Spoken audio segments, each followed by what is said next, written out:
Okay, on Facebook, just got a question. New student trying to get into CDL to get his license, but the problem is he's a type 1 diabetic. And I know one of the responses was, well, if you're on insulin, you cannot drive. Now, there's a lot of loopholes, a lot of ropes, and a lot of things that you have to do to maintain a CDL license if you're diabetic. Now, this is my co-driver, Jerry. And he is a type 1, he is on insulin, type 1 diabetic. So Jerry, what procedures, what things did you have to do to maintain your CDL license? Well, the rules have changed. They update them every once in a while. But in 2019, they came up with a new rule that if you're a type 1 diabetic on insulin, you have to see an endocrinologist at least 45 days or less before your medical examiner's card is new. And you have to download a form.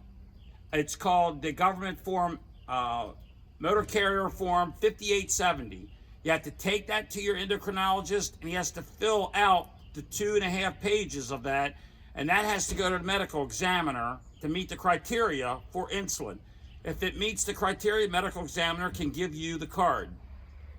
It doesn't mean that a company may hire, may not hire you. I guess it's their choice, but type 1 diabetics can drive tractor trailers if they meet these requirements. I've been driving on insulin since 2010, and I met all the criteria every year from a medical examiner's card because the doctor signs off on it. It's a very stringent form that has a lot of criteria you have to meet. He has to look at your meter and know that you've had the last 3 months of meter readings. He has to know what your A1C is. He has to check you for peripheral vision. You have to have an eye doctor report for diabetic retinopathy. All that has to go on the form before he'll sign it and put his medical name on it.